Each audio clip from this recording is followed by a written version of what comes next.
नमस्कार दोस्तों, गार्गी क्लासेज में स्वागत है आपका। इस वीडियो में अपन चर्चा करेंगे पुनर्जागरण काल में साहित्य के बारे में।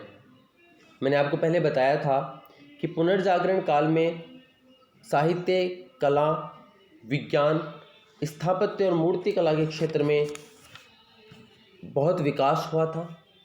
एक नवीन विकास हुआ था, नवीनता आई थी। और यहाँ से जो मुख्य रूप से प्रश्न आते हैं 20 शब्द के और 50 शब्दों के, ये प्रश्न वो क्वेश्चंस होते हैं जिनमें ज़्यादातर विचारकों के बारे में पूछा जाता है। पुनर्जागरण कालीन साहित्य की अपन विशेषताएं देखेंगे और यहाँ पर जो साहित्यकार आएंगे, जो इम्पोर्टेंट साहित्यकार होंगे, उनके ऊपर एक पर्टिकुलर वीडियो बना दूंगा मैं, जो इम्पोर्टेंट होंगे और जिनसे 20 वर्ड्स में काम चल जाएगा, वो यहाँ से भी चल जाएगा। फिर भी कुछ होएगा जो इम्पोर्टेंट होंगे, उनके बारे में अलग से वीडियोस मैं बना दूंगा। अपन बात करते हैं पुनर्जागरण काल के साहित्य के बारे में। तो इस साहित्य की प्रमुख विशेषताएं हैं कि एक तो अब साहित्य की रचना देशज भाषा में होने लगी। ये अपनी विशेषता में पढ़ा था, आपको याद हो तो, कि लोकल लैंग्वेज में अब लिटरेचर लिखे जाने लगे। पहले जो लैटिन भाषा में लिखे जाते थे, ग्रीक भाषा में ही लिखे जाते थे, वो अब अंग्रेजी भाषा में, फ्रेंच भाषा में, स्पेनिश भाषा में भी लिखे जाने लगे। साहित्य की विषय वस्तुओं में परिवर्तन हुआ।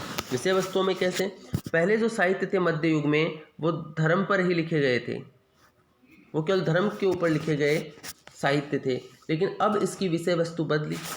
अब यहाँ पर व्यक्ति पहले हो गया, मानववाद जैसी अवधारणाएं आ गई, मनुष्य के बारे में लिखा जाने लगा, तार्किक रूप से सोच करके लिखा जाने लगा, जो कि वैज्ञानिक आधार पर, कसौटी पर परखा हुआ था।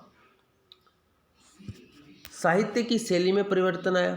साहित्य शैली में परिवर्तन किस तरीके से आया कि पहले साहित्य गद्य में ही हुआ करते थे, लेकिन अब साहित्य व्यंग्यात्मक शैली में लिखे जाने लगे। जैसे दांते लिखता है डिवाइन कॉमेडी, वो व्यंग्यात्मक शैली में है, डिवाइन कॉमेडी। देवीय कॉमेडी अपन जिस हंसी मजाक को बोलते हैं, तो व्यंग्यात्मक शैली में लिखे जाने लगे। साहित्य की शैली बदलने लगी, व्यंग्यात्मक शैली में लिखे जाने लगे। गद्य और पद्य दोनों में लिखे जाने लगे। पद्य का मतलब कविताओं के रूप में लिखे जाने लगे। नाटक शैली का विकास हुआ, नाटक शैली का विकास हुआ। तो साहित्य की शैली में परिवर्तन हुए। साहित्य अब मानवता प्रधान थे, आलोचनावादी थे, व्यक्तिवाद पर ज़्यादा बल देते थे।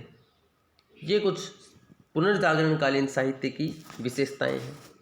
अब अपन बात करते हैं पुनर्जागरण काल के प्रमुख साहित्यकारों के बारे में।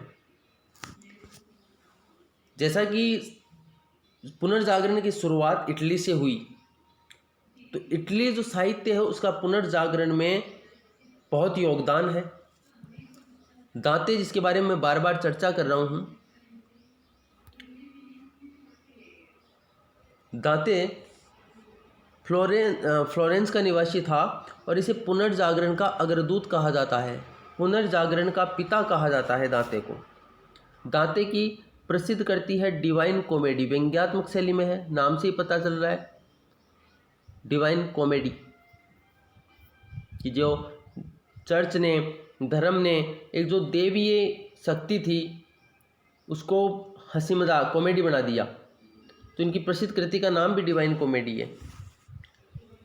दूसरे इतालवी साहित्यकार हैं पेट्रार्क। पेट्रार्क को ये एक मानवतावादी विचारक है और मानववाद का पिता कहा जाता है इसे। मानववाद वो विचार था जो व्यक्ति को महत्व देने लगा, तो पेट्रार्क को मानववाद का पिता कहा जाता है, दांते को पुनर्जागरण का पिता कहा जाता है। पेट्रार्क गीतकार था और जीवनीकार था। मुख्य रूप से पेट्रार्क एक गीतकार था। तीसरा आता है बोकासियो। ये गद्यकार था, यानी साहित्य लिखा करता था गद्य शैली में, साहित्यकार है और इसकी शैली थी गद्य।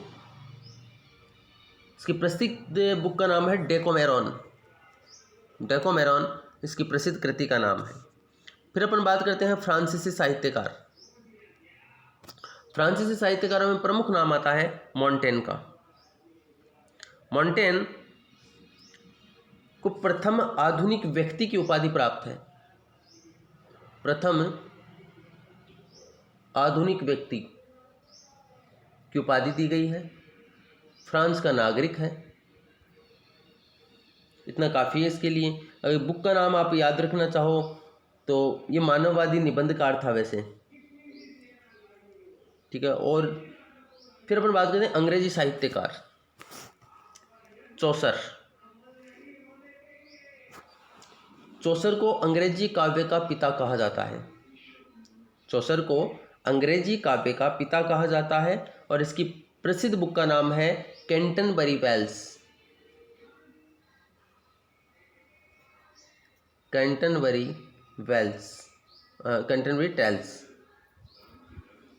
टेल्स इसकी बुक का नाम है।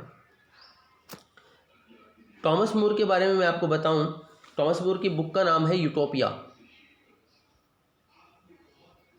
ये एक समाजवादी विचारक था और कल्पनावादी समाजवादी विचारक कहा जाता है। कैसे?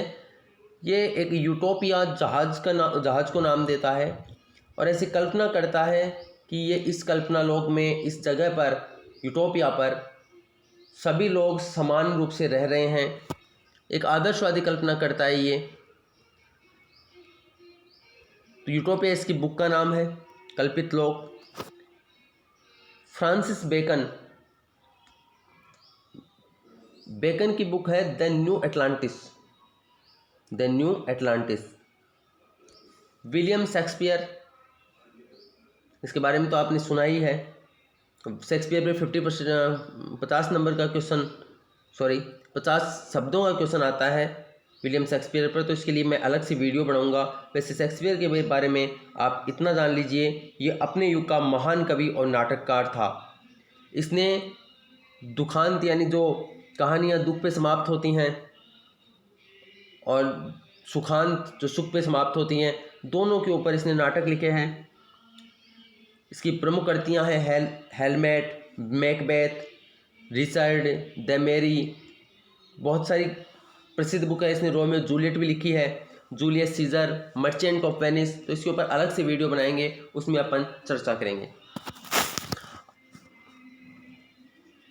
पुनर्जागरण का विज्ञान के क्षेत्र पर क्या प्रभाव पड़ा, इसको भी अपन देख लेते हैं इसी वीडियो में।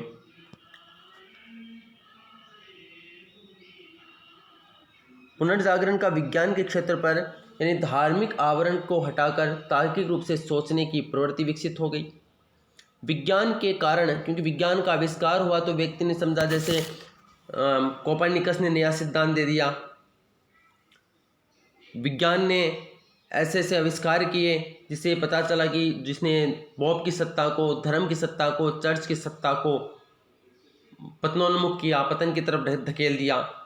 जब वाद विवाद होने लगे, तार्किक रूप से बातें सामने आने लगी, तो व्यक्ति का बौद्धिक विकास हुआ, सोचने समझने की शक्ति बढ़ी उसकी, जिससे वैज्ञानिकवाद को और प्रोत्साहन मिलता है और तर्कवाद की स्थापना होती है। तर्कवाद का मतलब यदि किसी भी बात को बोला जाए तो तोल करके बोला जाए, यानी वो तर्क की कसौटी पर खरी होनी चाहिए, उसके पीछे लॉजिक होना चाहिए कोई। इस काल में प्रमुख वैज्ञानिक विचारधाराओं का विकास होता है। एक तो ये सिद्धांत आता है सूर्य केंद्रित सिद्धांत। इसका क्या तात्पर्य है कि पहले अब तक ये माना जाता था भू केंद्रित सिद्धांत के तहत कि धरती ब्रह्मांड के मध्य में स्थित है, भू केंद्रित, ब्रह्मांड के केंद्र में स्थित है, भू यानी धरती। ये टॉलमी ने दिया था, लेकिन कोपरनिकस ने नया सिद्धांत दिया और ये कहा कि ब्रह्मांड के केंद्र में सूर्य है, न कि धरती। और इस सूर्य केंद्रित सिद्धांत की पुष्टि करता है केपलर भी एक खगोल शास्त्री है, और इसने गणितीय प्रमाणों के आधार पर यह सिद्ध किया कि कोपरनिकस की बात सही है, न कि ब्रह्मांड के मध्य में धरती है बल्कि सूर्य है। इटालियन वैज्ञानिक गैलीलियो ने दूरबीन का आविष्कार किया और दिखाई दिया। लो चर्च के पादरियों, पोप आ जाओ देख लीजिए आप। तो गैलीलियो ने दूरबीन का आविष्कार करके सीधा गति के आधार पर इस सिद्धांत की पुष्टि कर दी।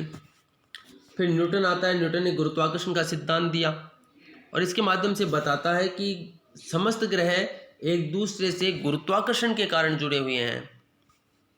इंग्लैंड के वैज्ञानिक विलियम गिलबर्ट ने चुंबक की खोज की और हॉलैंड निवासी जॉनसन ने माइक्रोस्कोप बनाया। देखिए, ये 20-20 शब्दों के क्वेश्चंस हैं जो एग्जाम में पूछ लिए जाते हैं। सूर्य केंद्रित सिद्धांत जरूर 50 शब्दों में आता है। मेरे हिसाब से अगर सूर्य केंद्रित सिद्धांत 50 शब्दों में आए तो इसे लिखने में कोई कठिनाई नहीं होती है।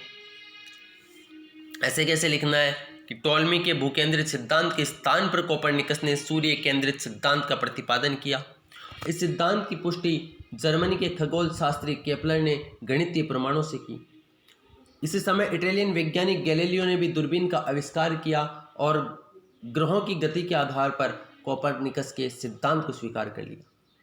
न्यूटन ने गुरुत्वाकर्षण सिद्धांत के माध्यम से ये सिद्ध कर दिया कि समस्त ग्रह आपस में एक दूसरे के गुरुत्वाकर्षण से जुड़े हुए हैं। ये कंप्लीट यहाँ तक आ जाएगा ये आंसर। फिर चिकित्सा विज्ञान में क्या हुआ? तो चिकित्सा विज्ञान में इंग्लैंड के विलियम हार्वे ने रक्त परिसंचरण का सिद्धांत दिया। नीदरलैंड के वैज्ञानिक बेसिली अपने औषधि और शल्य प्रणाली का, ये बेसिली नाम नहीं है इसका सही नाम मैं आपको बताऊं, ये लिखने में मिसमैच हो गया। विलियम हार्वे ने तो रक्त परिसंचरण का सिद्धांत दिया और नीदरलैंड का वैज्ञानिक है बेसिलियस इनका पूरा नाम है, इसको सही लिख लीजिएगा। बेसिलियस ने औषधि और शल्य प्रणाली नहीं जो सर्जरी होती है, तो सर्जरी का अध्ययन किया। और इसकी बुक का नाम भी याद रखिएगा आप, concerning the structure of human bodies, ये इसकी बुक थी। फिर स्थापत्य और मूर्तिकला थोड़ा बड़ा टॉपिक होगा, तो इसको अपन नेक्स्ट वीडियो में देखेंगे। यहाँ तक आप कवर कर लीजिए। नेक्स्ट वीडियो स्थापत्य और मूर्तिकला से संबंधित बना दूंगा मैं। थैंक्स।